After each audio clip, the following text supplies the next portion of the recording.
ಇಂಥ ವಾತಾವರಣ ಈಗ ಕ್ರಿಯೇಟ್ ಆಗೋ ಮುಂದೆ ಈ MESದವರು ಅನಗತ್ಯ ಗುಂಡಾಗಿರಿ ಮಾಡೋದು, ಪುಡಾರಿತನ ಮಾಡೋದು, ಮತ್ತೇನು ಮಾಡೋದು, ಅದಕ್ಕೆ ಪ್ರತಿಯಾಗಿ ನಮ್ಮವ್ರು ಏನೋ ಮಾಡೋದು ಮಾಡಿ ಇನ್ನಷ್ಟು ನಾವು ಮರಾಠಿಗರ ಕಣ್ಣಲ್ಲಿ ಕೇಳೋದೇ ಕಾಣೋದು, ಕನ್ನಡಿಗರ ಕಣ್ಣಲ್ಲಿ ಕೆಟ್ಟದೇ ಕಾಣೋದು ಬೇಕಾಗಿದೆಲ್ಲ.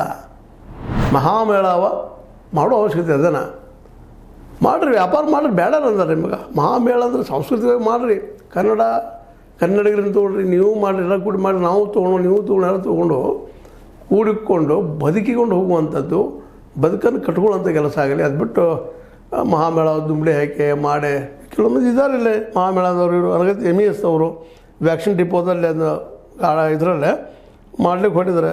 ಅದರ MESದ ಕಾರ್ಯಾಧ್ಯಕ್ಷ ಮನೋಹರ್ ಕಿಣೇಕರ, ಮತ್ತು ಪ್ರಕಾಶ್ ಮರಗಾಲೆ, ಮಾಲೋಜಿರಾವ್ ಅಷ್ಟೇಕರ, ರೇಣು ಕಿಲೇಕರ, ಪ್ರಕಾಶ್ ಶಿರೋಳ್ಕರ, ಶುಭಂ ಶಳಕೆ, ಅಮರ್ ಯಳೂರ್ಕರ, ಹಿಂಗೆ ಆಯಿತು. ಈ ಜನ ಅದನ್ನು ಆದಷ್ಟು ಪ್ರಚೋದನೆ ಮಾಡಿ ಹಬ್ಬಿಸುವಂಥದ್ದು, ತಮ್ಮ ಜೊತೆ 106 ಮಂದಿ ತೊಗೊಂಡು ಬರೋದು ದುಂಬಡಿ ಹಾಕಿಸುವಂಥದ್ದು ಮಾಡ್ತಾಯಿದ್ದಾರೆ. ಆದರೆ ಇದೆಲ್ಲ ಒಳ್ಳೆಯದಲ್ಲ, ಇದರಿಂದ ಏನೂ ಆಗುವುದಿಲ್ಲ. ಯಾಕಂದ್ರೆ MES ಜನಮನ್ನಣೆ ಪಡಿಬೇಕಾಗಿದೆ ಅಂದರೆ MLA ನಿಂತು ಆರಿಸಿ ಬರಬೇಕು, ಆರಿಸಿ ಬರ್ತಾಯಿಲ್ಲ. ನಿಂತರೂ ಹೋಟ್ ಎಷ್ಟು ಬರ್ತಾವೆ ನಿಮಗೂ ಗೊತ್ತದಾವ. ಅಂದರೆ ಒಬ್ಬ ಆಯ್ಕೆ ಆಗುವಷ್ಟು ಮತಗಳು ಬರ್ತಾ ಇಲ್ಲ, ಸುಮ್ಮನೆ ಏನೋ ಹಿಂದಿನ ಒಂದು ಅಭಿಮಾನದಿಂದ ಹಾಕ್ತಾ ಇರ್ತಾರೆ. ಅಭಿಮಾನ ಬದುಕಲ್ಲ, ವಾಸ್ತವ ಹೋಗುವಂಥದ್ದು.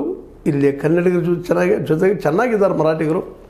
ಮಹಾರಾಷ್ಟ್ರದಲ್ಲಿ ನಮ್ಮ ಕನ್ನಡಿಗರು ಅವ್ರ ಜೊತೆ ಚೆನ್ನಾಗಿದ್ದಾರೆ, ಕೂಡಿಕೊಂಡು ಹೋಗ್ತಾ ಇದ್ದಾರೆ, ಕೂಡಿ ಬದುಕು ಮಾಡ್ತಾಯಿದ್ದಾರೆ. ಆ ಎಲ್ಲ ದಿಶೆಯಲ್ಲೇ ಆಯಾ ರಾಜ್ಯದ ಅಲ್ಲಲ್ಲಿಯ ಜನ